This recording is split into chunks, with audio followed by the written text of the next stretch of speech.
guys! Hello everyone! Today pag-uusapan natin kung paano ba maging flight attendant. Usually yung pinagdadaanan during the first few stages, from the open day to the actual hiring process. Also, kapag natanggap ka na, ano ba yung ginagawa nyo during the first few months? And lastly, the benefits, salary, and perks of becoming a flight attendant. Simulan na natin. The first thing na pagdadaanan mo is yung open day. Ano ba yung open day? Maghanap ka ng mga open day locations ng airline na gusto mong applyan. In my case, that was Qatar Airways. Nag-open day sila sa Davao City last October 2016. So, grab ako ng chance, pumunta ako, dinala ko yung CV ko. And then, yan yung first day, dinala ko yung CV ko, pina-reach test nila ako. You have to reach 212 centimeters with your hand na nakapaka.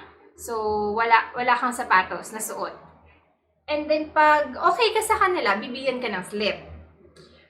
For the others, sabi nila tinetext sila, but when you have the slip, yan yung sure sign na papasok ka tomorrow for another elimination process. So, punta na tayo sa second day. Sa second day, pinagawa kami ng reach test, English exam, also one-on-one interview. Dun sa one-on-one interview, sa kaligitnaan ng English exam and one-on-one interview, you will have to sign a personal information sheet revealing all your scars and the location of your scars if you have any. Importante na ilagay mo dun na may scar ka kung meron talaga, kasi if you lie, then that's one sign that they will not accept you or they will not hire you. I think that's a sure sign na hindi ka nila i-hire.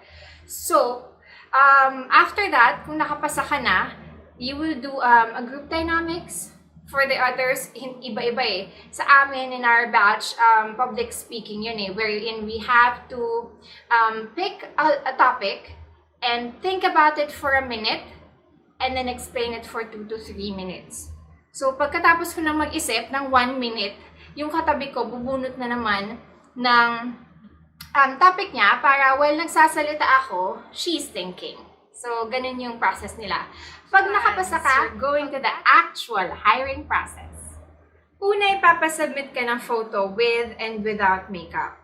So, yung advice ko or tip ko sa inyo, mas okay yung minimal lang or no edit at all. Kasi pag mas edited, mas malaki yung chance na hindi ka kukunin eh.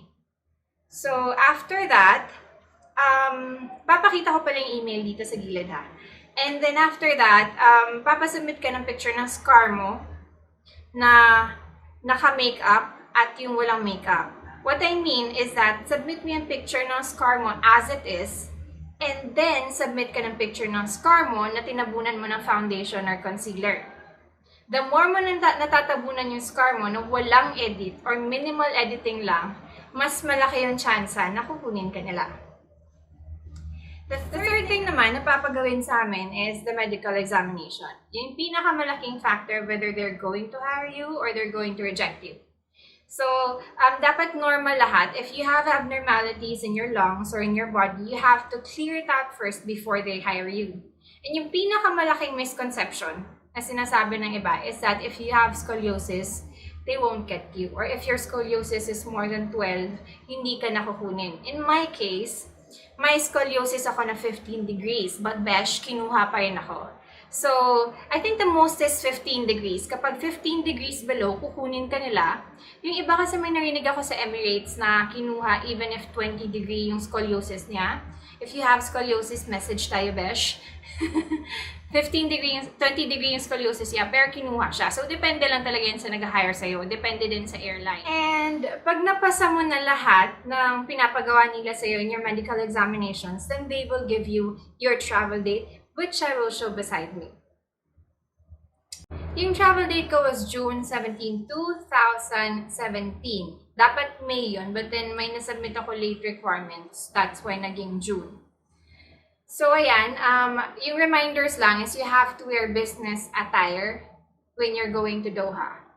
Tapos, yung baggage allowance naman. Galing ako Davao to Manila, walang libreng baggage allowance except sa 20 kilograms na binibigay ng PAL. So, ayan, 7 kilos hand carry and then 20 kilos na baggage. Tapos, the rest, I sent it through cargo. But from Manila to Doha, mas malaki yung baggage allowance na bibigay sa'yo. So aside from the 30 kilograms na nakastate sa ticket mo, from Manila to Doha, meron ka ding additional 100 kilograms by Qatar Airways, mostly sent through cargo. Tapos, syempre, may iba pa ding requirements na ipapadala sa'yo. Nung nakuha na ako, pumunta na akong Manila diretso, tapos daan akong IPAMS, and then the day after that, pumunta na kaming Qatar. Or, I think within the day, pumunta na kaming Qatar. Nakalimutan ko na po kasi 2017 pa to eh. Pagdating namin ng Qatar, they toured us in all of the offices as well, and in the HQ, yung headquarters, kung saan kami nagmi-meeting bago ng flight. Tapos, dun yung pinakamalaking surprise kasi po, binigyan kami ng 2,000 Qatar Riyal, which I think is equivalent to 27,000 plus pesos, para ipambili, para bumili ng dapat na, for us, English ko na lang po, for us to buy the things that we have to buy, we need to buy, or we want to buy, it all depends on you. So, the first 2 months before flying was hectic. We need to pass our training. Nag-e-exam kami at the end of every week. And then, yung average mistakes na pwede mong gawin is 2 mistakes lang, I think. 2 mistakes. Oo. Yun yung passing rate nila. When you pass it, sa awa ng Diyos, naipasa ko naman yung training namin. And then, I was given flights after 2 months. I was given amazing, wonderful destinations that I will show you at the end of this video. Una kong pinuntahan yung Paris, tapos London, and then Amsterdam, also Edinburgh, Bali. Lahat siguro ng request ko binigay sa akin. Let's move on to the sweldo, mga beshi. For the first 3 months, yung matatanggap nyo is usually half of the salary that you're going to receive when you're fully flying na, when you're fully having your flights na. So I think 4,000 plus reals, which is equivalent to half of 87, mga 50,000 siguro matatanggap nyo pesos in a month for the first 3 months. And then on the 4th month, ibibigay nyo na yung full salary nyo. When it comes to salary, per flying hour ng Qatar Airways is 50 reals. 50 reals is equal to 13 pesos. So, during my second and first month, yung flying hours ko is 120 hours. So, ano ba yung flying hours? When I say flying hours, kunwari, from Doha to London, 7 hours, and then London going back to Doha is 7 hours, a total of 14 hours, yan yung flying hours ko. So, let's say umabot ng 120, kasi umabot naman ng 120 for the first 2 months eh. Yung 50 Qatari Riyals times 120 is equal to 6,000 Qatari Riyals, which is 87,000 pesos. Laki na, di ba? So, nahihirapan na ako mag-Tagalog. Dun sa 6,000 Qatari Riyals or 87,000, excluding, hindi pa kasali dyan yung meal allowances mo. When it comes to meal allowances mo, yung amount niyan or yung rate niyan magdedepende sa destination na pupuntahan mo. If you have a lot of European flights, then your salary will be higher because your meal allowances are higher. Ako may 4 European flights ako. So 120 hours, nakatanggap ako ng 11,000 plus Qatari Riyals. 11,444 Qatari Riyals. I think nasa 140,000 yan. Correct me if I'm wrong. Hindi na ako nagka-calculate eh. So, the more flying hours that you get, the more destinations that you get, the higher your salary will be. Kung mababa naman ang flying hours mo, the lower your salary will be. So, ganyan yung sahod namin sa Qatar Airways. Benefits naman, perks, may sasabihin akong benefit isa kasi na-hospitalize ako for 2 weeks sa Doha because of a kidney infection.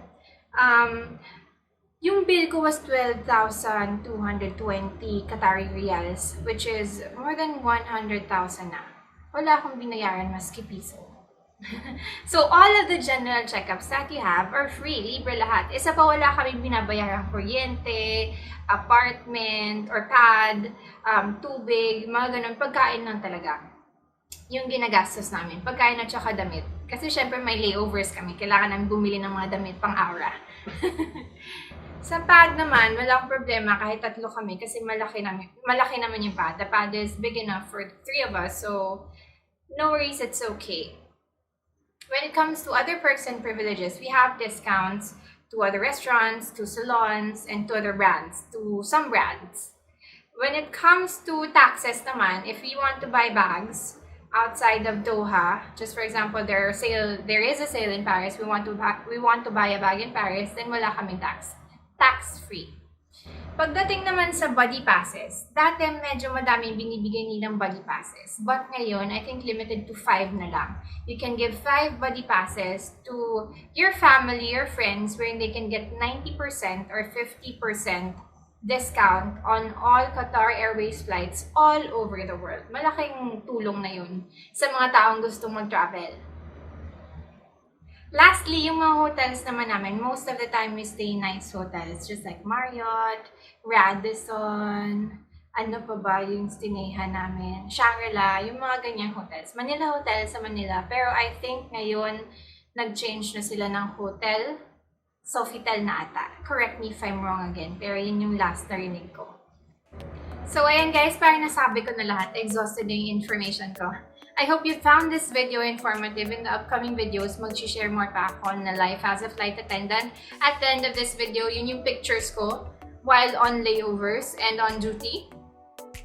I hope you like this video. Please subscribe to me if you want. Thank you so much for watching and see you guys again next time.